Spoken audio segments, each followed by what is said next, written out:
Money is the #1 thing couples fight about. And here's what nobody talks about. There's a middle ground system that eliminates most money fights while helping couples build wealth faster. No joint account versus separate account debate. Something different. And I'm going to show you the exact setup, including the math that makes it actually fair when you earn different amounts. Let's start with the uncomfortable truth. Studies show that couples argue about money more than any other topic. Money disagreements happen regularly in nearly half of all relationships. And here's the part that matters. Financial conflict is one of the strongest predictors of divorce, stronger than arguments about in-laws or household chores. Money. So why is this happening? Here's the problem nobody talks about. Joint accounts can cause resentment. One person feels controlled, the other feels like they're being irresponsible. But separate accounts can create secrets. Financial infidelity becomes a real thing. You're in a relationship, but managing money like roommates with trust issues. Both extremes have problems. But here's where this gets interesting.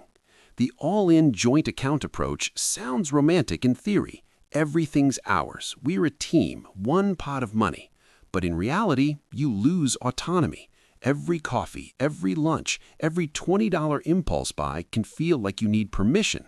And if one person earns significantly more than the other, the resentment builds fast.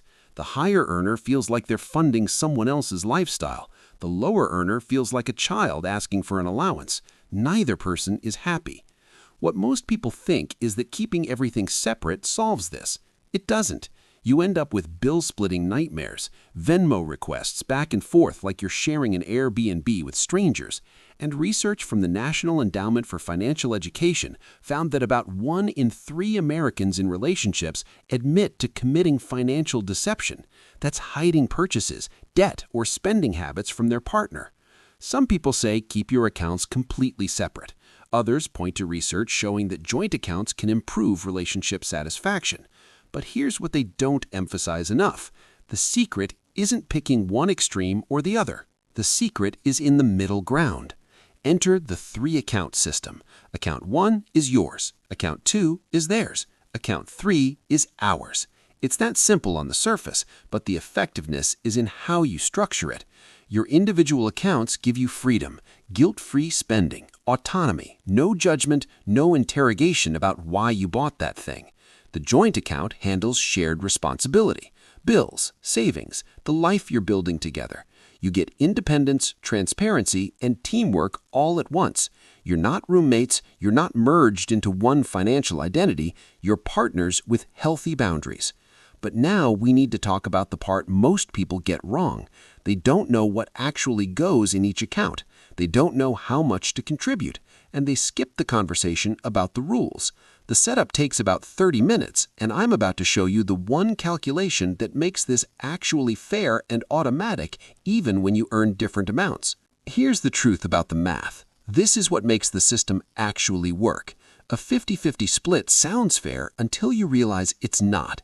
If one person makes $60,000 and the other makes $40,000 and you split rent, groceries, and bills down the middle, the lower earner is being crushed. They're contributing a way higher percentage of their income, while the higher earner gets to save or spend way more freely. That's not a partnership. That's a recipe for resentment. Think about it this way. You calculate proportional contributions based on income. Let me walk you through an example. Person A makes $42,000 a year. Person B makes $63,000. Combined household income is $105,000. Person A earns 40% of the total. Person B earns 60% of the total. Now your shared monthly expenses, rent, utilities, groceries, insurance, all that, add up to $2,500. Person A contributes 40% of that. That's $1,000. Person B contributes 60%. That's $1,500. Same expenses covered, but now it's actually fair because each person is contributing the same proportion of their income. Let me say that again because this is critical. You're not splitting bills 50-50. You're splitting them proportionally based on what each person earns. This calculation prevents a lot of resentment. You can use any basic calculator for this. Total up your household income, divide each person's income by that total. That's your percentage. Apply that percentage to your monthly shared expenses. That's how much each person auto-deposits into the joint account every month. My name is Yash, and I've seen this simple calculation transform how couples handle money. Now, watch what happens when you get clarity on what counts as shared versus personal. This is where clarity prevents future fights. Screenshot this part because this is important.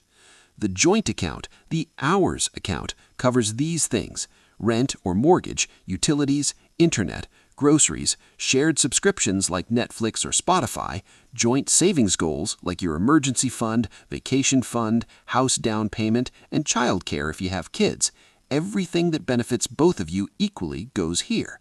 Your individual accounts cover these things: personal debt from before the relationship, your individual hobbies and interests, clothing and personal care, gifts for each other because you want to keep surprises alive, and your no-questions-asked spending money. This is your coffee budget, your video game budget, your girls' night out budget, whatever makes you happy that doesn't impact the shared life. Here's the practical part. You set up direct deposit splits with your employer. A portion goes to the joint account automatically. The rest hits your personal account. You never have to think about it again. It just works. But even that's not the full story. Money without communication is still a problem waiting to happen. Here's where the 3 rules come in. This is important. Rule number 1, the monthly money date. Not an interrogation, not a lecture, a 15-minute check-in where you review the joint account, talk about upcoming expenses, celebrate wins, and adjust if something's not working. That's it. Keep it short, keep it positive, keep it regular. Rule number 2, set a big purchase threshold. Agree on a dollar amount that requires discussion before spending from any account. Maybe it's $500, maybe it's $1,000. The number doesn't matter as long as you both agree. This prevents major financial surprises and keeps you aligned on big decisions. Rule number 3, full transparency, zero judgment. Both of you should have access to all accounts, but you respect the boundaries. You're not monitoring each other's individual spending. You're not judging the $10 they spent on a latte. You have visibility for trust and emergencies, but you give space for autonomy. That balance is everything. Now here's where this gets real. Let me show you the common mistakes that tank this system. First, hiding accounts. If you have a secret credit card or a savings account your partner doesn't know about, you've broken the foundation of trust. Don't do it. Second, not adjusting percentages when income changes. Someone gets a raise, gets laid off, changes jobs. You recalculate the percentages. Life changes. Your system has to adapt. Third, forgetting to celebrate wins together. When you hit a savings goal or pay off debt from the joint account, acknowledge it. That's your teamwork paying off. Don't let it pass by without recognition. Now, does this actually work in real life? Here's what research and financial advisors have found. Couples who have clear systems for managing money together report higher relationship satisfaction. Having a structured approach makes it easier to track progress toward goals. And when contributions feel fair and spending feels autonomous, couples tend to save more consistently. This system addresses the 2 biggest money fight triggers: unfair contributions and feeling controlled about spending. It works for most income levels and relationship stages, whether you're dating, engaged, married, or somewhere in between. And it adapts as your life changes. Income shifts, kids come along, life throws curveballs. The system adjusts because it's built on proportions and communication, not rigid rules. Now, let me be clear about when this might not work. If one partner isn't working, like a stay-at-home parent, you'll need to modify this. The working partner might fund both personal accounts equally, or you treat the household income as shared. If there's significant debt from addiction or gambling, that's a deeper issue that needs professional help first. And if you're dealing with major trust issues in the relationship, no money system will fix that. You need couples counseling. But for most couples who are committed, earning income, and just struggling to find a fair system, this works. Here's what you need to understand. This isn't about being perfect with money. It's about being smart, fair, and keeping the peace while you build wealth together. You don't need a finance degree. You don't need to be debt-free. You just need clarity, fairness, and a willingness to communicate. Money shouldn't be the thing that tears you apart. It should be the tool that builds your future together. The 3-account system gives you independence without secrets, teamwork without losing yourself, and progress without the constant fights. If this helped you, hit subscribe. I break down money strategies that actually work for real couples, not just theory. Drop a comment if you're going to try this system or if you have questions about how to set it up. Now go have that money conversation. Your future selves will thank you. I'm Yash. See you in the next one.